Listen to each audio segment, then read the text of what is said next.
Quem foi Johann Graham Lake? Ele era um homem de oração e compromisso. Você compreenderá melhor a sua vida e sua consagração a Deus, lendo seus sermões, anotações no seu diário e outros escritos. Mas um pouco de sua história ajudará a compreender esse legado que fala até hoje. John Graham Lake nasceu em St. Mary's, Ontário, Canadá, em 18 de março de 1870.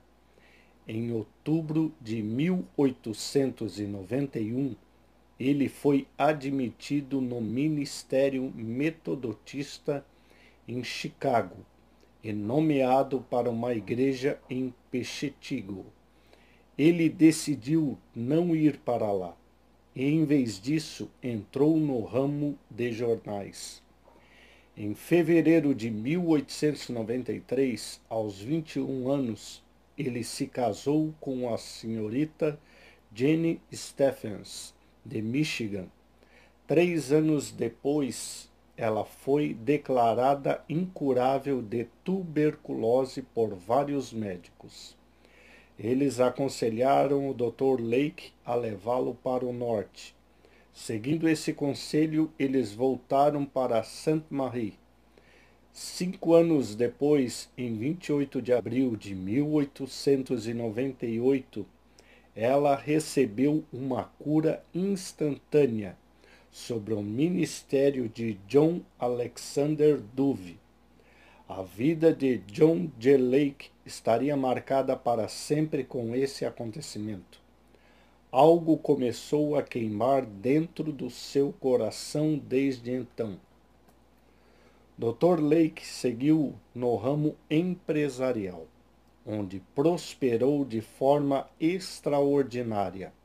Ao final de 21 meses no ramo imobiliário, ele tinha mais de $100.000 no banco, uma apólice de seguro de vida de $30.000 quitada e imóveis avaliados em $90.000.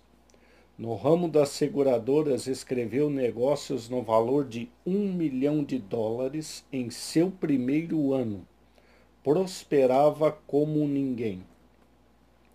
Vários anos se passaram, desde que Deus curou a sua esposa Jenny. E durante esse tempo ele continuou tendo contato e praticando o ministério da cura. Cada resposta à oração e toque miraculoso de Deus criava nele um anseio maior pelas coisas mais profundas do Espírito Santo. Entretanto, a sua verdadeira busca não estava necessariamente no ministério de cura. Lake ansiava por um relacionamento com Deus mais íntimo. Em abril de 1907, ele fechou a porta de seu escritório pela última vez e se desfez de sua conta bancária, doando para várias instituições religiosas e educacionais. Fred R. Burr, que era o seu agente financeiro, o ajudou a se desfazer de tudo, incluindo seus ativos imobiliários. Dr. Lake começou no trabalho evangelístico independente com $1 único, sendo absolutamente dependente do Senhor. Durante os meses seguintes, ele pregou todos os dias para grandes congregações com excelentes resultados. Muitas pessoas aceitaram a Cristo como seu Senhor e Salvador.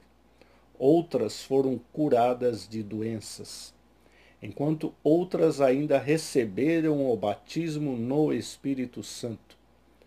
Durante uma reunião no norte de Illinois, o Senhor falou com ele e o orientou a ir a Indianápolis para se preparar para uma campanha de inverno. Ele foi instruído a adquirir um grande salão. E depois foi informado de que na primavera ele iria para a África. Ele precisava de $2.000 para custear a sua ida até a África, mas não tinha um centavo. Em resposta a uma oração particular em seu próprio quarto, um doador desconhecido de Monrovia, Califórnia, um lugar que ele nunca havia visitado nem conhecido de ninguém que morasse lá, enviou um amigo a quantia exata. Ele disse ao amigo que Deus o havia incentivado a enviar a Lake $2.000. Era o necessário para o seu propósito especial. Embora esse propósito fosse desconhecido para o doador. Portanto, Deus supriu as despesas necessárias. Em 19 de abril de 1908, ele deixou Indianápolis, Indiana, para Johannesburgo, África do Sul. Ele chegou com seu grupo de missionários na África do Sul, em 15 de maio de 1908. Antes que pudesse desembarcar, era necessário pagar $125 ao Departamento de Imigração. Ele novamente não tinha um centavo. Enquanto ele estava na fila de pessoas que estavam fazendo seus pagamentos, esperando sua chance de explicar seu dilema ao oficial de imigração, um homem se aproximou, deu um tapinha em seu ombro e o chamou para fora da fila. Ele entregou-lhe um cheque de $200 e disse: "Sinto-me levado a dar-lhe isso para ajudar no seu trabalho." Ao chegar em Johannesburgo, ele e sua família não tinham para onde ir. Eles eram estranhos, sem amigos ou conhecidos naquele lugar. Quando eles desembarcaram, a senhora C.L.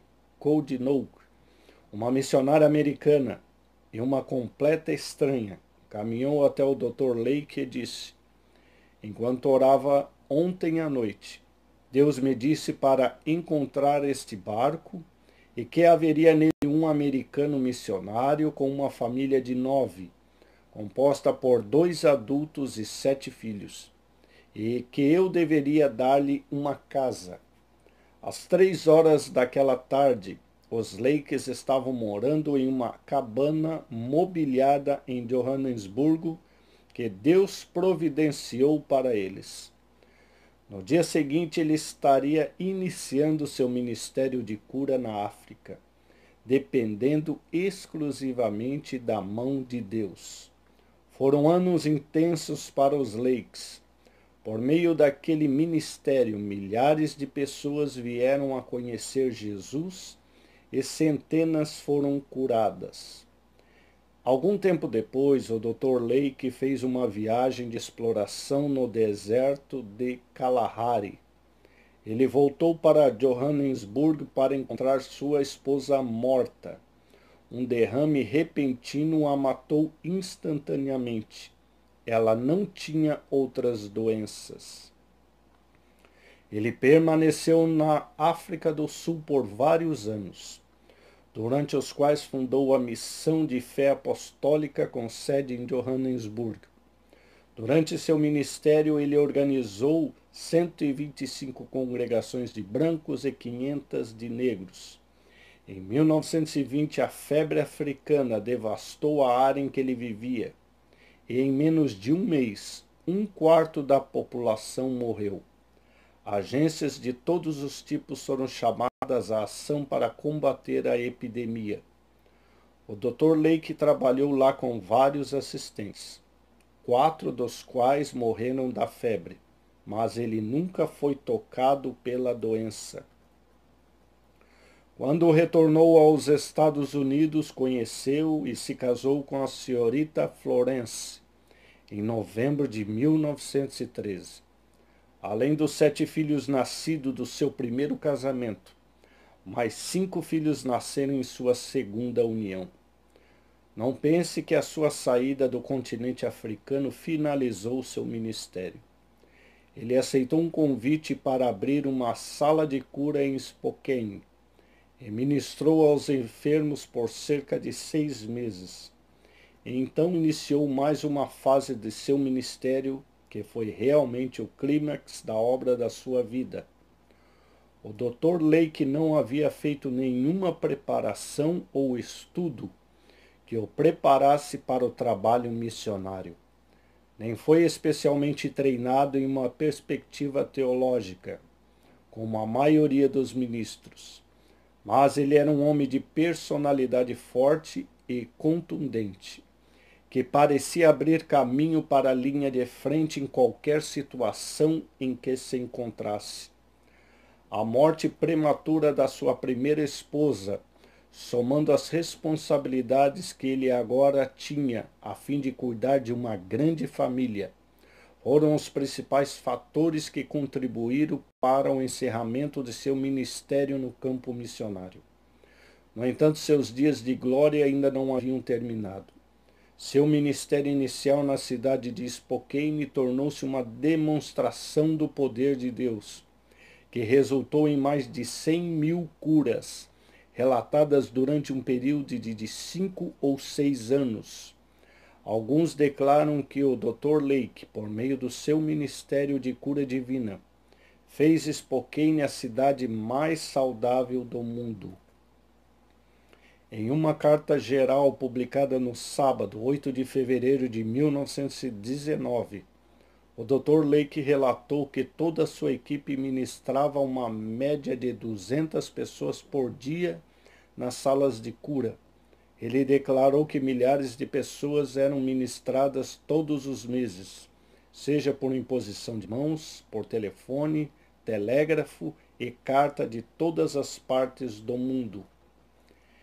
Em maio de 1920, o Dr. Lake mudou-se para Portland, Oregon, para estabelecer um trabalho semelhante ao da sua igreja em Spokane. Em poucos anos, esse ministério em Portland já estava causando grande impacto em toda a região. Um de seus convertidos em Portland foi Gordon Lindsay, que mais tarde se tornou um evangelista pentecostal independente, de grande significado e precursor do atual Ministério de Cristo para as Nações, com sede em Dallas, Texas.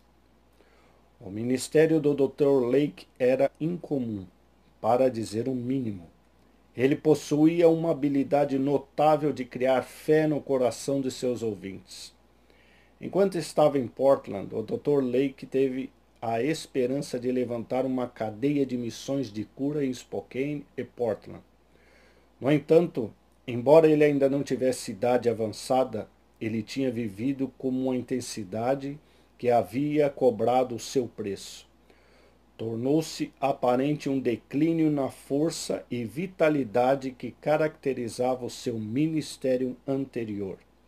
Ele parecia incapaz de combinar sua visão espiritual com a força física necessária para realizá-la. Por algum tempo, ele ministrou em igrejas por toda a Califórnia. No entanto, o toque dinâmico que ele tinha já lhe faltava. Mais tarde ele voltou para a cidade de Portland, onde passou por um tempo. Depois ele voltou para Spokane. Lá ele pastoreou até a sua morte em 16 de setembro de 1935. John Lake III, neto do Dr. Lake, escreveu: "Meu avô tinha o poder de Deus em sua vida, porque estava totalmente consumido pelo prêmio. Uma caminhada mais próxima com Jesus Cristo e uma compreensão melhor, mais clara e mais pessoal da natureza de Deus e do propósito da jornada do homem por este mundo. A recompensa por seu foco no prêmio foi o dom de cura que ele operou tão fortemente. Enquanto ele permanecia concentrado no objetivo de eliminar as barreiras entre os reinos físico e espiritual, o poder veio a ele, embora nunca tenha assumido como seu foco. O avô não se intimidou com o poder de curar. Foi um bom presente, mas seu objetivo de vida ainda não era a cura. Seu objetivo ainda era uma caminhada mais íntima com Deus. Tal como acontece com a cura, meu avô também nunca se deixou intimidar pela riqueza, embora fosse um empresário incrível e tivesse a capacidade de ganhar dinheiro. Ele não direcionou sua vida ou ministério para enriquecer ou tornar os outros ricos. Na verdade, no final de sua vida, quando a Grande Depressão o pressionou, e ter dinheiro suficiente para viver se tornou um problema real. A vida de oração do meu avô não se centrou em si mesmo, mas em encontrar uma mensagem de esperança, poder e direção para a sua igreja. Deus, ele orou, dai-me uma mensagem para mostrar diante do seu povo. Essa qualidade altruísta foi o que deu poder ao meu avô para viver em obediência total. A vida do meu avô foi dedicada a encontrar a vontade de Deus e cumpri-la totalmente. Muito do poder do meu avô veio simplesmente de estar onde Deus queria que ele estivesse, quando Deus queria que ele estivesse. Aquilo foi certamente verdade na África do Sul, onde 45 minutos depois do primeiro sermão do vovô, 100 Zulus foram cheios do Espírito Santo. Esses 100 então saíram e começaram um grande avivamento. Os 8 anos seguintes do ministério na África do Sul, quase 1 milhão de pessoas se converteram a Deus. Acredito que o testemunho do poderoso ministério do meu avô pode ser resumido no livro de Daniel. As pessoas que conhecem a seu Deus serão fortes e farão grandes proezas. Daniel, capítulo 11, versículo 32. Mantenham seus olhos no prêmio.